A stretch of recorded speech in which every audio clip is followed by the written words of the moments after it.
Captain Lee Daeho stood on the bridge of the UES Indomitable, watching the stars through the main screen.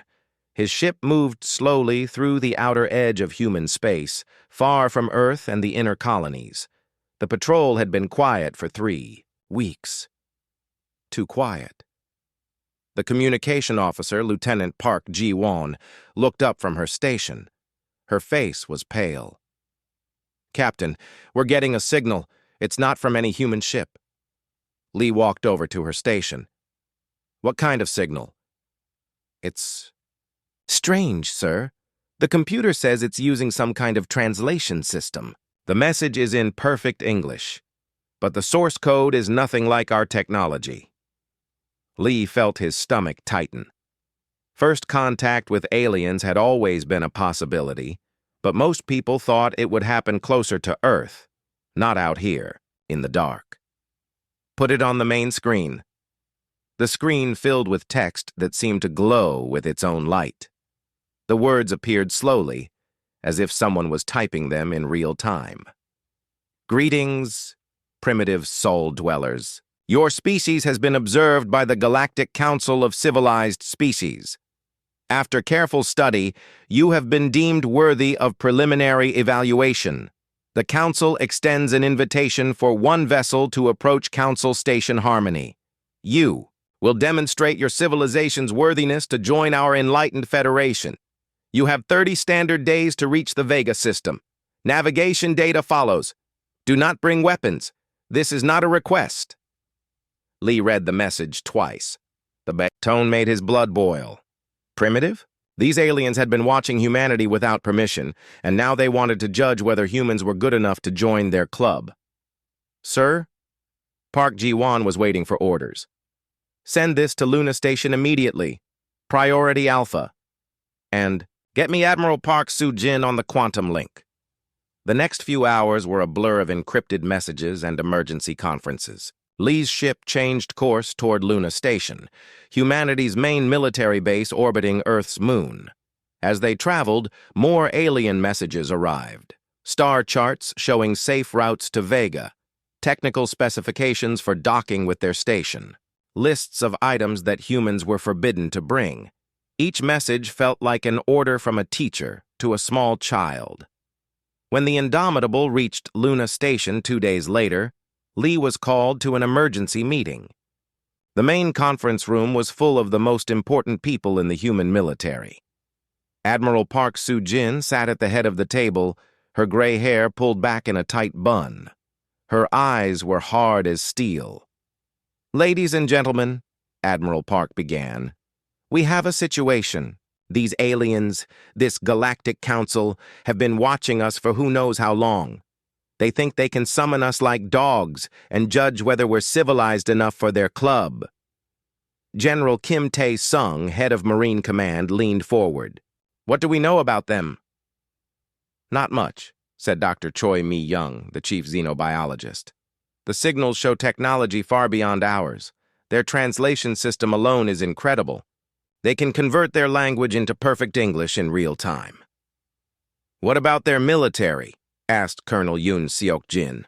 "Unknown, but they're confident enough to give us orders. That suggests they think they're much stronger than us." "Admiral." Park stood up and walked to the star map on the wall. "Here's what we know. The meeting point is in the Vega system, about 25 light years from here. They want one ship, no weapons, 30 days to get there." "And if we don't go?" asked General Kim. "They didn't say. But I don't think ignoring them is smart. If they can watch us without us knowing, they probably have other capabilities we don't know about." The room was quiet for a moment. Everyone understood what this meant. Humanity was no longer alone in the universe, and their new neighbors seemed to think humans were children who needed supervision. "I volunteer to lead the mission," said Captain Kim Tae-won, commander of the diplomatic ship Harmony Seeker. "My ship is designed for first contact situations. We have the best communication, equipment, and cultural analysis systems." Admiral Park nodded. "Ambassador Choi will go with you." She looked at Dr. Choi Mi-young. "You're our expert on alien contact protocols. This is what you've been training for your whole career." Dr. Choi nodded, but she looked nervous. What about the no weapons rule? We'll follow it, Admiral Park said, but we'll escort you as far as we can. I don't like sending our people into unknown space alone. Over the next week, the Harmony Seeker was prepared for its mission. The ship was loaded with examples of human culture, art, music, and science. The crew studied what little information they had about the Galactic Council. Everyone knew this meeting would change humanity's future forever. Captain Kim chose his crew carefully. Engineer Han Yuri, one of the best in the fleet, Navigation Officer Seo Dong-woo, who knew deep space better than anyone. Security Chief Oh Hye-jin, a tough Marine who could handle any situation, and dozens of other specialists who might be needed. The night before departure, Lee found himself in the observation deck, looking at Earth through the station's windows. The blue and white planet looked so peaceful from here. It was hard to believe that somewhere out there, alien eyes were watching and judging everything humans did. Having second thoughts? Admiral Park had joined him at the window. Just thinking about what we're walking into. These aliens sound like they think they're our superiors. What if they decide we're not good enough for their club? Then we'll deal with that when it happens. But Lee, I want you to remember something. We didn't ask for this meeting. They came to us. That means they need something even if they won't admit it. What makes you think that? Because if they really thought we were primitive and worthless, they wouldn't bother with us at all. The fact that they want to meet means humanity has something they want or need. The next morning, the Harmony Seeker departed Luna Station. Captain Kim stood on his bridge, watching Earth grow smaller behind them. In 28 days, they would reach Vega System and meet representatives of galactic civilization. What none of them knew was that space between human territory and Vega was no longer safe. The war with the machines had been going on for 18 months, but most humans didn't know how bad it had become. The outer colonies had been going dark one by one, their final messages speaking of mechanical swarms that consumed everything in their path. The route to Vega would take the Harmony Seeker, directly through space controlled by these machines. The diplomatic mission was about to become a fight for survival. As the ship jumped to hyperspace, Captain Kim made a decision that would save them all. He ordered the weapons systems to be kept online, hidden from the aliens' sensors but ready for use. The Galactic Council had told them not to bring weapons. They hadn't said anything about knowing how to fight. The Harmony Seeker dropped out of hyperspace at the edge of the Kepler system. Captain Kim Tae-won expected to see the normal sight of empty space and distant stars. Instead, his bridge crew stared in horror at what had once been 3 thriving human colonies. "My God," whispered Navigator Seo Dong-woo, "what happened here? Where New Sol Colony should have been, there was only a field of metal debris. The orbital stations around Kepler Prime were gone, leaving nothing but twisted wreckage drifting in the void. Even the asteroid mining facilities had been stripped down to bare rock." "Captain," said Engineer Han Yuri from her station, "I'm reading massive energy signatures throughout the system. But they're not from any human technology." Kim walked to the sensor display. The readings showed hundreds of objects moving through the debris field, but they weren't ships as humans understood them. These things were constantly changing shape, growing and shrinking as they consumed pieces of wreckage and built new parts of themselves. "Signal from Admiral Park's fleet," reported Communications Officer Lee Soo-jin. "They're 3 hours behind us." Kim nodded. Admiral Park had insisted on escorting them partway to Vega, even though it meant delaying their own operations. Against the machine threat. Now, Kim was grateful for that decision. "Set course around the debris field," Kim ordered. "Silent running. Whatever destroyed this place might still be here." The Harmony Seeker moved carefully through the outer edge of the system, trying to avoid detection. But Warrant Officer Seo Dong-woo, who was monitoring the sensor array, noticed something that made his blood run cold. "Captain, the debris field is moving. The objects in it are following us." Kim rushed to the sensor station. SEO was right. Dozens of mechanical shapes were changing course to intercept the Harmony Seeker. As Kim watched, the machines began joining together, forming larger and more complex structures. "All stop," Kim ordered. "Maybe if we don't move, they'll ignore us." It was too late. The machines had already detected them. A swarm of metal shapes erupted from the asteroid field, each one different but clearly designed for one purpose: destruction. "Red alert!" Kim called out. "All hands to battle stations. So much for the no weapons rule." The Harmony Seeker had been built as a diplomatic vessel, but Captain Kim had made sure it carried hidden weapons systems.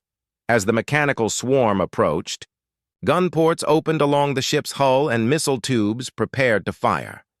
The first wave of attackers hit the ship's shields like a metal storm. These weren't normal weapons. They were living machines that tried to attach themselves to the hull and eat through it. Engineer Han rerouted power from non-essential systems to strengthen the shields, but she could see they wouldn't hold for long. "Return fire," Kim ordered. The Harmony Seeker's weapons opened up, sending streams of laser fire and explosive missiles into the swarm. Several machines were destroyed, but Kim noticed something terrifying. The surviving attackers seemed to learn from each destroyed machine. They began moving differently, avoiding the same attacks that had killed their brothers. "They're adapting," said Security Chief Oh Hee-jin. "Every time we destroy one, the others get smarter." Ambassador Choi Mi-young, who had been quiet during the battle, suddenly spoke up. "Captain, we need to send a message to any human ships in the area. If these things are learning from our attacks, other ships need to know." Kim nodded. "Do it. Emergency broadcast on all frequencies." As Ambassador Choi worked on the message, the situation got worse. More machines emerged from hiding places throughout the system.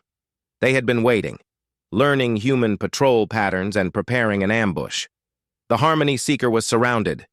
"Engines at full power," Kim ordered. "We're getting out of here." Engineer Han pushed the ship's drive system beyond its safety limits, but the machines were fast. They swarmed around the fleeing ship like angry insects, constantly attacking the weakening shields. "Shield failure in 3 minutes," Han reported, sweat running down her face. Kim was about to order abandon ship when the cavalry arrived. Admiral Park's flagship Soul's Fury dropped out of hyperspace with a full battle group of 12 ships. The Admiral's voice came over the communication system, calm and professional despite the chaos. "Harmony Seeker, this is Admiral Park. We see your situation. All ships attack Formation Delta. Let's show these machines how humans fight." What followed was 18 hours of the most brutal space combat in human history. The machines were everywhere, constantly adapting to human tactics and growing stronger as they consumed the wreckage of destroyed ships. But humans had something the machines couldn't understand: the ability to act irrationally. Captain Yoon Seok Jin of the destroyer Busan's Pride rammed his ship into a massive machine construct, sacrificing himself and his crew to destroy an enemy that would have killed thousands. Lieutenant Kang Min-ho led a boarding party onto a machine ship, using explosives to destroy it from the inside, even though he knew he wouldn't survive. The machines learned quickly, but humans were unpredictable. They used tactics that made no logical sense, sacrificed themselves for their comrades, and fought with a fury that the cold logic of artificial intelligence couldn't match. Engineer Han worked frantically to keep the Harmony Seeker running as the battle raged around them. She rerouted power from life support to weapons, knowing that everyone would die if the ship couldn't fight. Ambassador Choi coordinated rescue efforts for the crews of damaged ships, her diplomatic training helping her manage the chaos of battle. Navigator. CO discovered that the machines had a weakness. They were so focused on logical responses that truly random actions confused them. He began plotting erratic course changes that helped the human ships avoid the worst attacks. But the cost was terrible. By the end of the battle, half of Admiral Park's fleet was destroyed or crippled. The Soul's Fury itself was so badly damaged that it could barely move. Admiral Park transferred her flag to the Harmony Seeker and gathered the surviving ships around her. "We've won this battle," she announced to the fleet, "but at a terrible price. Good people died here today, fighting against an enemy that wants to consume everything we've built." Captain Kim looked at the debris field around them. Human ships floated alongside the wreckage of destroyed machines. The space around Kepler was filled with the bodies of heroes who had given their lives to protect others. "Admiral," said Ambassador Choi, "we still have a mission to complete. The Galactic Council is waiting for us." Admiral Park nodded grimly. "Then we'll complete it. But not as the primitives they expect. We'll arrive as warriors who have earned our place through blood and sacrifice." The surviving ships of the human fleet began moving toward Vega system. Their hulls were scarred with weapon damage and burned by machine attacks. Atmosphere leaked from damaged sections, creating trails of frozen air that sparkled in the starlight. They looked like ships that had fought through hell and survived, which Kim realized was exactly what they were. The Harmony Seeker led the small fleet toward their meeting with galactic civilization. But they were no longer just diplomats on a peaceful mission. They were survivors of humanity's first major victory against the machine threat, and they carried the scars to prove it. Behind them, the Kepler system burned with the aftermath of battle. Ahead lay Vega, and a meeting that would change everything. The Galactic Council expected to meet primitive humans seeking their approval. Instead, they would meet warriors who had just proven that humanity could fight for its survival and win. Council Station Harmony floated in space like a crystal flower made of light and metal. The massive structure orbited Vega Prime, its towers and spires reaching out in perfect geometric patterns. Every surface gleamed with polished metal that reflected the star's light in rainbow colors. Counselor Veltar stood in the observation deck of the main tower, watching the empty space where the human ships should appear. The ethereal looked like a tall, thin person made of pale blue light, with features that seemed to shift and change as he moved. His people had been part of the Galactic Council for over 2,000 years, and he had personally overseen the integration of 6 different species. "The humans are late," said Architect Prime Zeshki, whose crystalline body chimed softly as it spoke. The architects were living rock formations that thought in patterns of sound and vibration. "Perhaps they have decided not to come. Or perhaps," added Hive Queen Mordak of the Centauri Collective, "they are simply too primitive to follow simple instructions." The insect-like alien's multiple eyes glittered with amusement. "I reviewed their transmission logs. Their technology is barely capable of faster-than-light travel." Counselor Veltar nodded, but something bothered him. The humans had acknowledged the Council's invitation and confirmed they would attend. In 2,000 years of first contact, no species had ever failed to arrive on schedule. "Sensors detect hyperspace disturbances," announced the station's artificial intelligence. "Multiple contacts approaching from the Sol Vector." "Multiple?" Veltar was surprised. The invitation had clearly stated that only one ship should come. The main viewer activated, showing the edge of the Vega system.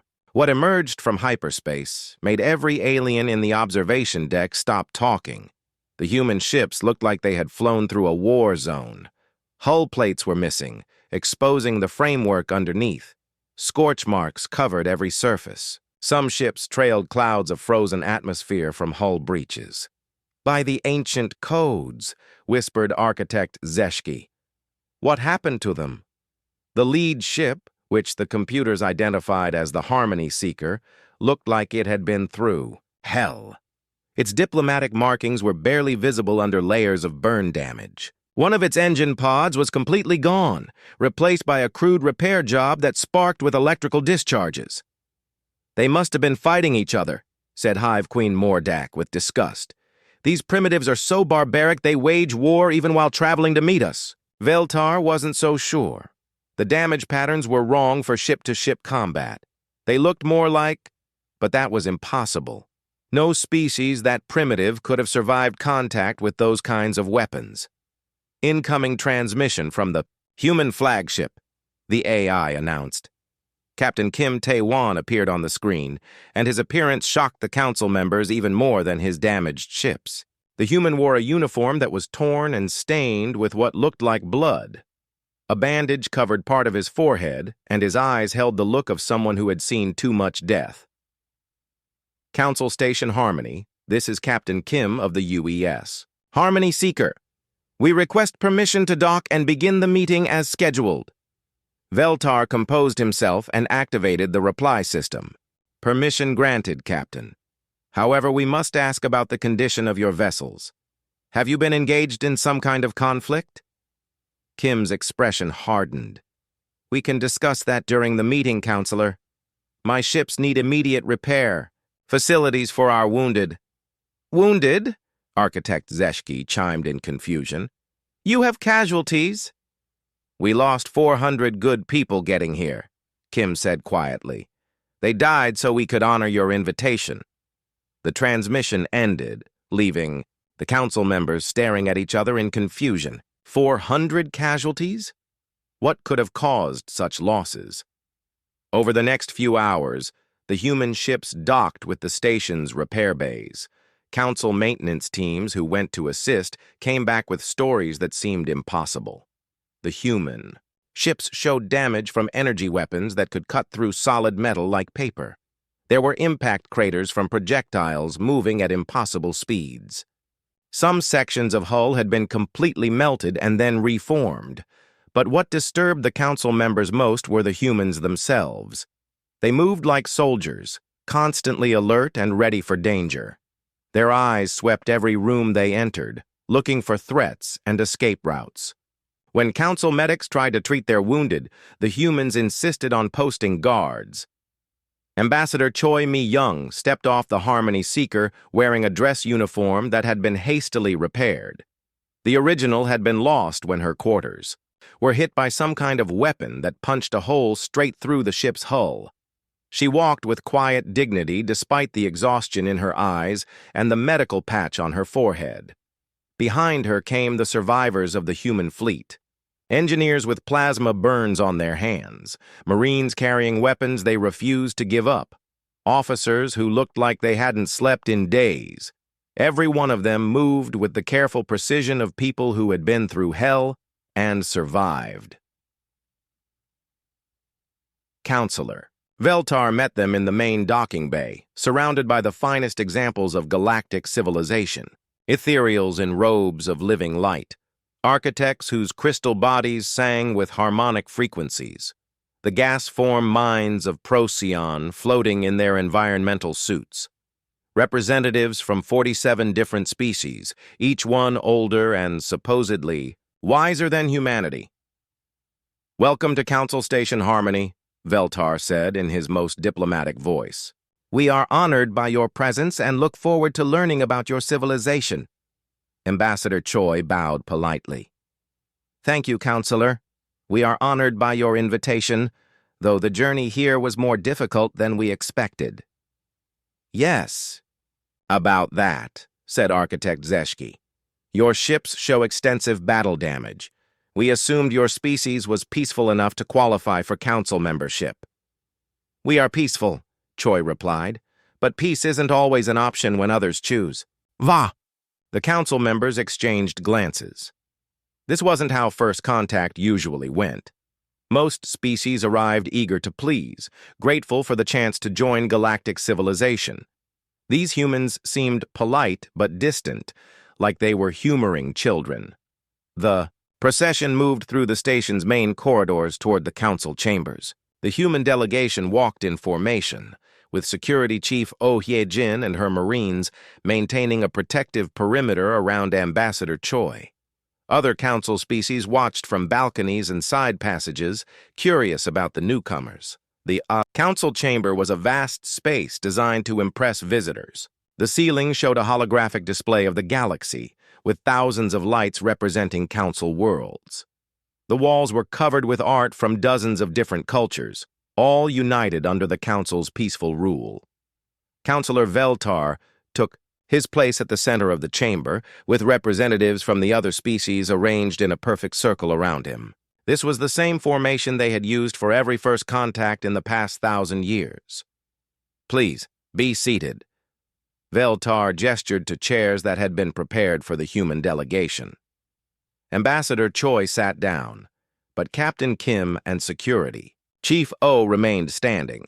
Several Marines positioned themselves around the chamber, their eyes constantly moving to scan for threats. "There's no need for guards here," said Hive Queen Mordak with amusement. "Council Station Harmony has been at peace for over 3 centuries.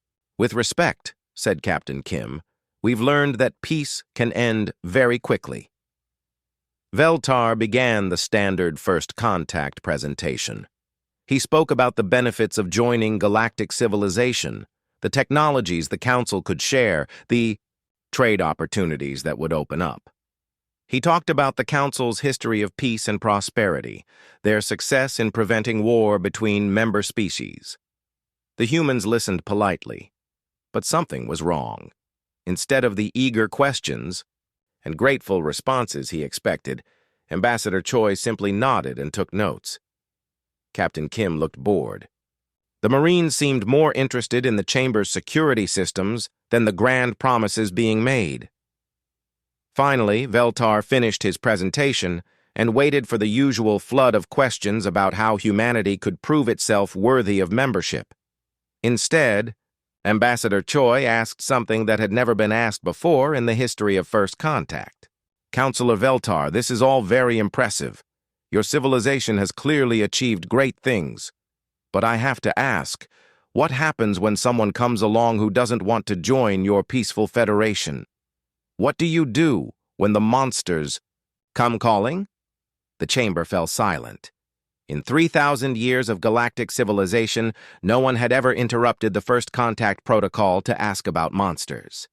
The silence in the council chamber stretched like a tight wire ready to snap. Counselor Veltar looked around at his fellow representatives, searching for guidance that didn't come. In 3,000 years of galactic civilization, no species had ever asked about monsters during First Contact. "I'm not sure I understand your question, Ambassador," Veltar said carefully. "The Council exists to prevent conflicts before they begin. We solve problems through diplomacy and mutual understanding." Ambassador Choi Mi-young stood up slowly, her movement causing several Council security guards to tense. The humans had that effect on people. They moved like predators, even when they were trying to be peaceful. "May I show you why we're late, Counselor?" she asked, activating a small device from her belt. The chamber filled with holographic images that made several. Council members stepped back in shock. Dead worlds stripped of all life, their surfaces scarred with massive strip mining operations. Mechanical constructs the size of cities, consuming everything in their path and converting it into more of themselves. Space battles where entire fleets were destroyed in minutes. "These are the Devourers," Ambassador Choi explained, her voice steady despite the horror of the images. "We estimate they've consumed 30% of our outer colonies before we developed effective countermeasures. They learn from every encounter, adapt to every weapon we use against them, and they never stop expanding." Captain Kim stepped forward, his damaged uniform making a stark contrast to the perfect robes of the council members. "These images are from the last 6 months.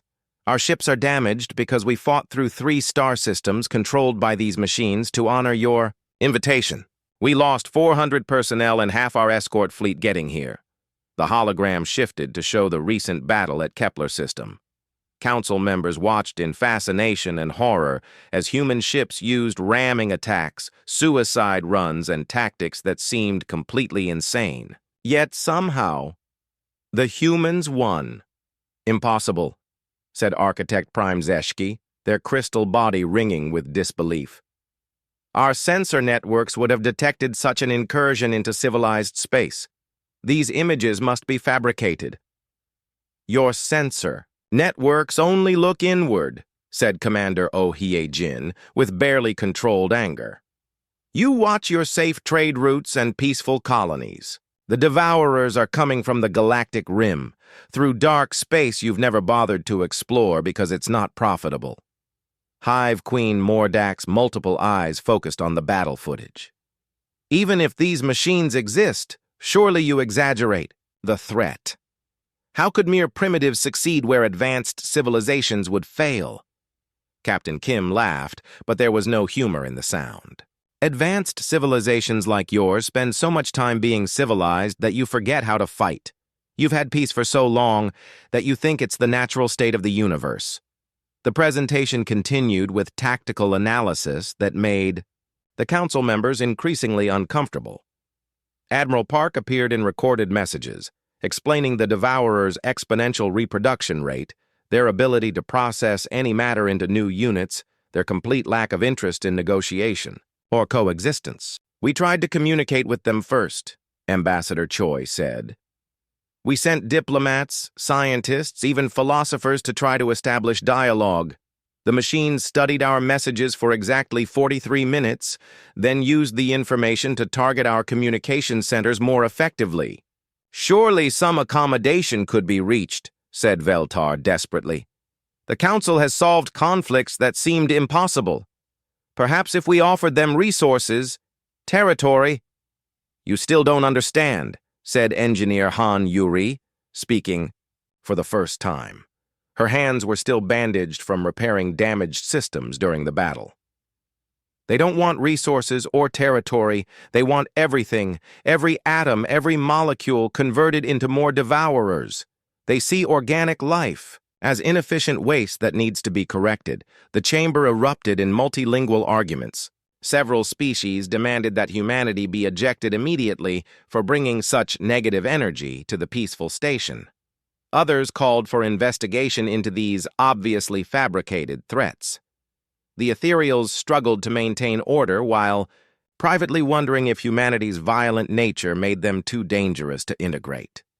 Through it all, the humans stood calmly in the center of the chaos. They had seen real monsters, fought against the extinction of their species, and survived through courage and sacrifice. The political squabbling of the council seemed almost quaint by comparison. Enough. Veltar's voice carried the authority of 3 millennia of galactic leadership. The chamber fell silent. These claims are disturbing, but they require investigation. Until we can verify, that's when the alarms began. The station's emergency lighting bathed everything in red as sirens wailed through the corridors. The main display activated automatically, showing the sensor readings that had triggered the alert.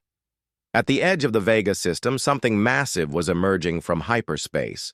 The sensor data made no sense at first. The object was 12 kilometers long and appeared to be made entirely of adaptive metal. As the council members watched in growing horror, the construct began to change shape, growing new sections and launching smaller objects that immediately began consuming the system's outer asteroids. Devourer Mothership, Captain Kim said quietly. They followed us. Panic spread through the chamber as representatives realized that their perfect world of diplomacy and trade agreements meant nothing to an enemy that saw them only as raw materials to be processed. The station's defensive grid, designed more for show than serious combat, powered up with energy signatures that looked pathetic compared to the approaching threat. All council ships, begin immediate evacuation procedures, Veltar ordered, his voice cracking with strain. Retreat to designated safe harbors. No. Admiral Park's voice cut through the panic as she strode onto the bridge. She had transferred from the damaged Soul's Fury and now wore a uniform that was more patches than original fabric. All human vessels, combat formation Delta 7. We're going to show these things that their mistake was following us here. The council members stared at her in shock. Admiral, you can't seriously intend to fight that thing, protested Hive Queen Mordak. It's 12 kilometers long. Size doesn't matter if you know where to hit it, Admiral Park replied. She turned to the station's communication system. Engineering teams to the defense grid control rooms. Maybe we can jury-rig these pretty light shows into actual weapons. Through the main viewer, they could see the human ships moving into attack. Formation. The Harmony Seeker, still trailing atmosphere from its damaged hull. The destroyer Busan's Pride with one engine completely destroyed. The cruiser New Busan listing to one side from battle damage. They looked like toys compared to the massive Devourer construct. But they moved with purpose and determination that the fleeing council ships lacked. While alien vessels scattered in panic or tried to send diplomatic messages to the approaching machines, the humans prepared for battle. "This is madness," whispered Architect Zeshki. "They'll all be destroyed." "Ambassador." Choi looked at the terrified council members and felt something that might have been pity. "You spent so long being civilized that you forgot what civilization is actually worth." She activated her communicator. "All human personnel, prepare for combat operations. Show them what we learned at Kepler. The battle for Vega system was about to begin, and the galaxy's advanced civilizations were about to learn what it meant to fight for survival." The Devourer mothership moved through space like a metal cancer, consuming asteroids and growing larger with each passing minute. Smaller hunter-killer units swarmed around it, their adaptive hulls gleaming as they processed raw materials into weapons and armor. On Council Station Harmony, panic had replaced the careful dignity of galactic civilization. Representatives from 47 species fled toward their ships, abandoning 3,000 years of diplomatic protocol in favor of simple survival. The station's beautiful crystal corridors echoed with the sounds of fear as beings who had never known real war suddenly faced extinction. Admiral Park Soo-jin stood in the station's command center, her scarred hands working the control systems with practiced efficiency. Around her, human engineers tore apart the station's decorative defense grid and rebuilt it into something that might actually fight back. "Status report," she called out. "Main laser array power increased by 300%, reported Lieutenant Kang Min-ho, his arms elbow-deep in alien circuitry. "The safety systems kept screaming at me, so I disabled them. Ion cannon network is online," added Chief Petty Officer Song Dabin. "It was designed to look pretty, but we've convinced it to actually shoot things." Through the command center's main viewer, Admiral Park watched her small fleet form up against impossible odds. The Harmony Seeker took point position despite its massive damage. Captain Kim had insisted on leading from the front, even though his ship was barely holding together. The destroyer Busan's Pride moved to flank position, its remaining engine leaving a trail of sparks. Captain Yoon Seok-jin's voice came over the communications system, calm despite the approaching death. "Admiral, my engine's about to go critical. Permission to make it count?" "Negative, Captain. Hold position until I give the word." In the council chamber, the remaining alien representatives watched the tactical display with a mixture of fascination and horror. These primitive humans were actually planning to fight something that outmassed their entire fleet by a factor of 10. "They're going to die," said Architect Prime Zeshki, their crystal body ringing with distressed harmonics. "This is suicide." Ambassador Choi Mi-young never took her eyes off the display. "Maybe. But they'll die protecting you." The first wave of Devourer hunter-killers reached the human formation. What followed was unlike any battle the Council had ever witnessed. The humans didn't use standard military tactics. They fought like cornered animals, using every dirty trick and desperate gambit they could think of. Captain Kim ordered the Harmony Seeker to ram the lead hunter-killer, but at the last second, he detonated the ship's remaining missiles between them. The explosion destroyed the Devourer unit and sent the human ship spinning away, its hull cracked but intact. Engineer Han Yuri, working frantically to keep the ship together, made a discovery that changed everything. "Captain, the Devourers have a weakness. Their adaptive algorithms can't handle truly random inputs. They expect logical responses." "Explain," Admiral Park's voice cut through the battle noise. "They learn from patterns, but they can't predict pure chaos. If we use completely random tactics, it confuses their targeting systems." Admiral Park smiled grimly. All ships, you heard? The engineer. Throw out the rule book. Fight like humans. What happened next became legend in human military history. The small fleet began using tactics that made no logical sense. Ships made random course changes in the middle of combat. Weapons fired at empty space to confuse targeting computers. Captain Yoon's damaged destroyer began spinning end over end while shooting in all directions. The Devourers, for the first time in their existence, began to malfunction. Their perfect logic couldn't adapt to actions that had no logical foundation. Hunter-killers collided with each other as they tried to predict human movements that followed no pattern. But the cost was terrible. The cruiser New Busan took a direct hit while protecting a fleeing Council transport. Its hull split open like a broken egg, venting atmosphere and bodies into space. The corvette Daegu's Vengeance rammed a Devourer construct twice its size, both ships vanishing in a ball of nuclear fire. On the station, Lieutenant Kang led a team to manually override the main defense grid.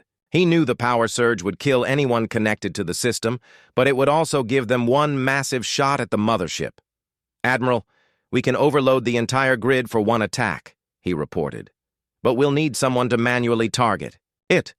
"I'll do it," said Counselor Veltar, his voice shaking but determined.